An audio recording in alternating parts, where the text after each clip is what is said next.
the Dread Mob Stompa-led. So we're here, boys. You made it to the Dread Mob, Mr. Hugh. Mr. Hugh with his Stompa. So I'm a big fan of Stompas. Check out the playlist and everything if you haven't seen it yet. So we did cover this event, which was, gosh, this is the Uprising and Adelaide. Did I mess this up? Last thing I cooked in the comments for this. All right, so we covered this, which is our Aussie friends. And we covered Ashley Cross, which is the other orc player there. But Hugh shook up the internet a little bit as well by bringing the Stompa. So let's talk about the Stompa real quick. So we got on his list Boss Necron, Zagra Warsnaga, 2 Big Meks with Shokk Attack Guns, 1 mech, 2 10-man units of boys. I like that. A big unit of Gretchin for Zod. 5 minimum size units of Gretchin. I like that he's just bringing more stuff. What's up, Joe Romuel? A big 2 10-man units of Lootas. Spain is bringing custom Mega Blastas, 2 Storm Boys, and then the Stompa, followed by 1 truck. 1 truck just to probably shook around that Shokk Attack gun that ignores cover. You could put the other one in reserve, for example. You can put it in the Stompa if you really wanted to, because you don't want to have to deal with like ignoring cover, maybe. Nonetheless, I like that he went for more stuff. In my runs with Stompa, I tend to just bring more either thickness saturation of like another Titanic unit, or I bring like a lot of killer cans, something weird. But I've seen a lot of success with people bringing more Lootas, Dakas, and then a lot of just small units.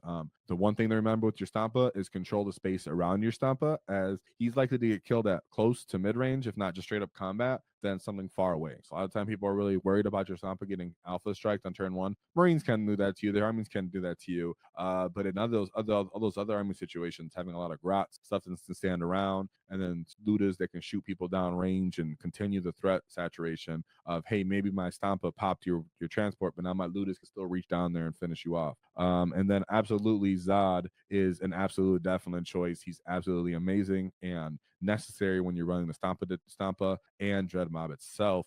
Reactive moving 12, protecting the Stompa, or just running up and stealing someone's objective, pushing and controlling the table space so the Stompa continue to move is absolutely magnificent. And then boys, so you can sticky around, sticky your natural expansion, sticky the mid table, sticky your home, sticky the natural expansion, and sticky my home, the mid table. That way someone goes there and you charge with your Stompa. There are maps where you can charge with your Stompa, all right? Not always, but there are. So I love to see it. And then 1 truck, like I said. And then we got Konichiwa for Benito, 13-month members. So shout out to the members real quick. Yeah, and of course you need Zod, Hugh. You know that. Jay. Shout out to our sponsors, the Baron of Dice, as they helped us do our Waaaghtaktiks dice. So shout them out. Check them out in the description, 5% off in the discount, because nobody likes taxes. And shout out to Baron of Dice. They allow us to do our paint competition. So thank you very much to them. So let's take a look at his path to victory. I know he lost his first 2 games, but still, after that, guys, winning 6 games in a row with the Stompa regardless is respectable. All right, respectable and a good time. So let's get through the couple rough patches, and then let's see. So he said Knights from Timu. Yeah, of course he is. So you're gonna see this a lot in the meta. People just running a bunch of Custodes dreadnoughts. Very linear. Kind of simple, fun to pilot. No shame. I have Custodes too, and I'll have a lot of dreadnoughts. I'm just saying that's why you have to be familiar. So we have a Blade Champion, a Telemon as a character with a 5-up Feel No Pain, 2 Caladius Grav Tanks, a Warden unit, 2 Prosecutors, 2 more Telemons, and then triple Venerable Contemptor Dreadnought. I believe I have the Telemon right here real quick. So pretty low toughness, deceitful, but mind you, they do have a strat when you're being shot at. So you subtract -1 to wound. So in a weird way, shout out to what was it? Transhuman Physiology kind of reminds me of that, because you're T10 and you're like, oh, I was already wounding on 3, so it's like always 4s pretty much. Yeah. So mind you, he has that, and then when you look at the Telemon, he has -1 damage from an attack. A little bit of shooting, respectable fighting at damage 3. 4 Benvuln, 2 wounds. He's like a little bit more points than a Redemptor Dreadnought. Quite outrageous. Quite outrageous sometimes when you really think about it, but it's okay. We're used to that in 40K. And the fact that you can make these guys more effective fighting, have more objective control, actually helps offset the fact that they're quite elite and you run out of assets. You would think the Stompa would do well because the Stompa would be like, heck yeah, I could just pop each one of you Telemons even with all that defense. Because it's true. Stompa is absolutely destroying one of those Telemons, right? The issue is the Gatling gun, which is typically quite effective, the super Gatling arrow. If you want to know how to use a Stompa, I have the videos about this. A lot of it, I promise it works. Here we're being proven again. Shout out to people who should doubted it, but Stompa. The super Gatling, typically when you're popping big shells for bigger gets, and then it's going into maybe, let's say, something like a Baby Knight or a Gladiator Lancer, there's a chance that just because simply it's a 3-up armor save that you can get a couple fail wounds in there when you wound him and do maybe 6 damage, sometimes 9 damage, whatever it is, just off the Gatling gun, which is volume of hits as an orc player. So you can maybe even spread fire. You can put the Mega, you could put the super rocket, maybe the Gatling into one vehicle, and then use the Def Cannon into another. The issue is because the nature of what the Telemon is, probably just put the Def Cannon and maybe even the rocket into the same one, or you just throw the rocket into one and another target and hope that you get lucky. But because they have 4-up invulns, they could just kind of tank it. They're quite effective for points. Like I said, the Telemon is about the same amount of points as something like a Space Marine Redemptor Dreadnought, but it has an invuln, so you gotta keep that in mind. And then just threat saturation, and the other units on this list are the Lootas. Lootas can't do any damage to the Dreadnoughts as they have base 2 armor save. We know that's their main weakness. And then the Gretchin are kind of just getting dog walked and ran down. And lily pad, the Dreadnoughts can advance and charge, advance and shoot and charge. So you're just giving them kind of leapfrogs, and nothing can like deter them other than the Stompa. So the right move from the Custode player would be just kill all the scoring things. That's why sometimes I like thickness saturation. So you guys try it out and let me know what you guys think. Which archetype do you like better? More Daka with your Stompa or more just stuff? I like more stuff. I like punching, but I'm biased. I like punching. I just do. Then we go into, did I just click my boys list again? I did. So now we're going to the second game. A lot of people like Daka, so no shame on Daka. I'm just saying I'm a real just punch and orc kind of guy, dude. Even with Tank Busters, I'm like, I can punch though. So then we have his next game was against Leagues of Votann, which is an army that again, if you went to an event, you might get gatekeep you. Maybe it's not the best army in the world, not the meta breaking, but it can catch you off guard. And you not knowing its rules is why you lost. So we have 2 units of Einhirte champions and then a Grimnir. 2 units of warriors. These warriors can break apart into 5-man units. You can put all the special weapons on one 5-man unit, and then all the others with another 5-man unit, and then throw them inside their transports or Sagittars. So they fill a bunch of Sagittar space. So you have 3 units of Sagittars. These guys actually do have good anti-vehicle weapons. I think as well. I feel like pulling up a Sagittar data sheet. Yeah, they have the L7 missile launchers and the Sagittar missile launchers. I might pull that up in a second. Also, oddly durable for transports T10. 2 units of Berserkers with their Feel No Pains. Of course, keep in mind the mole launchers can be a little annoying too. They're indirect fire, and if they hit you, then you kind of can't move. Not too potent because they hit on like 5s or 6s, I think, with that. Then you have 2 units of these Hearthguards. Now, Hearthguards are actually deceitfully really good into something like Zod, for example. Leagues of Votann can pop Strat for plus 2 sustain, double sustain. And then they have grenade launchers for blast, and then they'll oath you. So they'll be hitting you, not their oath, grudging you. The grudging. Right? So they'll be wounding you on 2s, hypothetically, anyways, because they'll offset your Zod -1 to wound. And then they'll sustain twice into you. Mind you, when they get out of fortress, a land fortress, they get to reroll wounds. So if these guys focused on Zod, they can boom, just pick up Zod in a way that you're not really used to as an orc player when people just eat one of our mobs. It will take all these Hearthguard, but then that means the rest of his army can continue to shoot the other chaff on this list that again isn't too effective at killing it. Then we have 2 units of fortresses, followed by 2 units of pioneers, and then a Jaeger unit, which means he can even hold back your Zod unit, not let it get up good table spacing. So Lootas go off. They hope to kind of kill you, but if he wanted to, between the pioneers, the deep striking, and then the Sagittars, it's like he can kind of run down the rest of your list as your Stompa slowly is like popping their Sagittars and their land raiders, and then their land fortresses, and then they're like, oh, I gotta wait now for the next turn to kill what was inside of it, and then that stuff just goes and kills your stuff. So yeah, that's I find a lot of value in having punches for stuff like that, but also those guys have weapons to kill Stompas and big stuff, so it's easier said than done. But after that, Hugh said, enough of this. Going on a 6-game win spree. Love to see it because he held firm and then he went on a huge win path, which is greater than anything I've done with the Stompa. So my boy, going into game 3, goes into Chaos Renegade Raiders. So we have Abaddon Despoiler, Chaos Lords, Master of Possession, Cultist, Legionnaire, one Rhino, 1 unit of Bikers, a Land Raider, a unit of Chosen, Forge Fiends, 2 units of Havocs, Possessed, and then Warp Talons. So here's where we talk about the things that we can kill with Lootas. Lootas absolutely love to go toe-to-toe with some Havocs, would go toe-to-toe with Legionnaires, Bikers, and in that case, a Shokk Attack Gun could pop a Rhino, for example, and then the units that are coming around to deal with the Stompa, like a Forge Fiend or something like a Land Raider that would be very important to this list, just can't stand up to a Stompa. These are the kind of tools that he really does have to kill with. So he's fine-tuned for killing like Space Marines. You know, Lootas are really good at that, and that's what he's showing he did real well here. Because you're hoping they have that one vehicle that wants to check you. Unlike Legions of Votann, where they're like, we have multiple of these guys and we have Sagittars. You can't pop all these transports. We'll take up all the space. It's like, oh, okay, oops. Space Marines don't have that. They have just a Land Raider usually as their vehicle. So Stompa's like, ha, gotcha, pow. Then we move on to his 4th game. So his 4th game, after a 95-point win against the Chaos Space Marine, we go into his 4th game, which is against Hypercrypt Legion. Everybody loves Krump and Hypercrypt. Chronomancer, followed by Nightbringer, Void Dragon, Hexmark, and then 2 basic Catans. Awesome. 2 units of Immortals, 1 big 10-man unit, which is going with the Chronomancer, trying to take advantage of critical 5+, I believe. 2 Deathmark Destroyers, 1 Doomsday, and then 2 Locust Destroyers. This is all about, can my 4 Catans hold the line, right? Nightbringer, Void Dragon, Satans. Now they are really small. They are really small. So that's the part is like the Stompa trying to get to them. Like, where you gets at? But how Big Shells for Bigger Gets works and how, subtracting and adding damage, the order of how that is added is the Lootas, or sorry, the Stompas, something like the Gatling gun, for example, goes from damage 2 to damage 1, and then it goes back to damage 1 if I use Big Shells for Bigger Gets.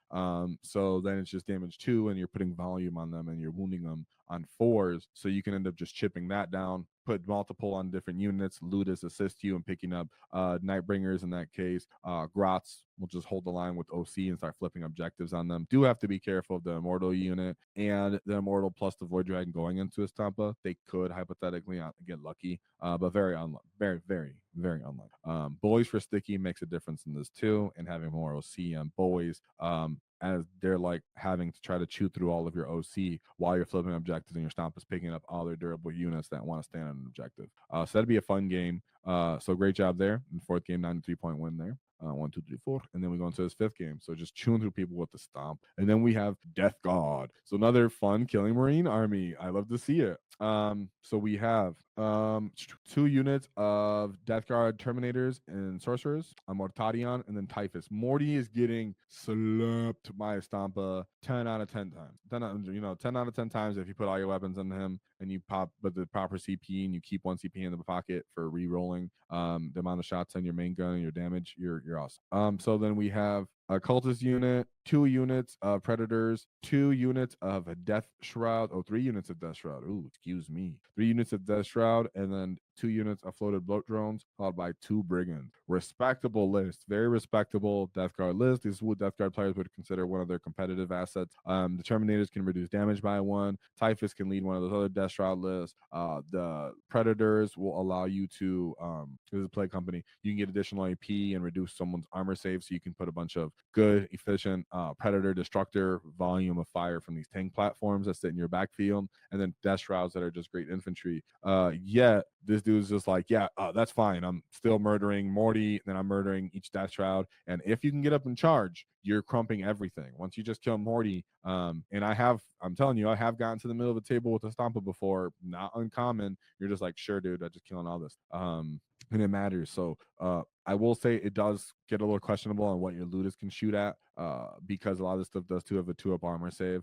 So the one that ignores cover can have a chance to kind of help you finish something off. You probably end up killing the drones, chipping down brigands, maybe kill a predator. You want to look for anything that's not an objective opportunistic. So Lootas right there, 89-point win. Love to see that.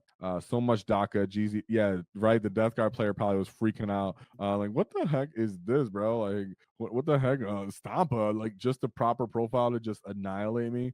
Because that's a respectable Death Guard list by all means, and what they would consider respectable tryhard list. And he was like, yeah, nice spamming that one data sheet. That's not working. Not working. So then we go into his sixth game, because that was his fifth game, right? 1, 2, 3, 4, 5. If you're watching, I probably just clicked that 5 times, right? Then we move into the sixth game. Boom. Oh, it just looked that way. It was just another unit of Death Guard. All right, so now we have another unit of Death Guard. So we just said right now, Death Guard army. Here comes his next matchup. So his game 6, because like here is Jordan. So you guys were watching. So we had Jordan as his game 5, and then if you go to his next game against Alex, his game 6, he had Death Guard again. Let me get rid of some of these tabs real quick because it was messing me up. I was like, am I still clicking Death Guard?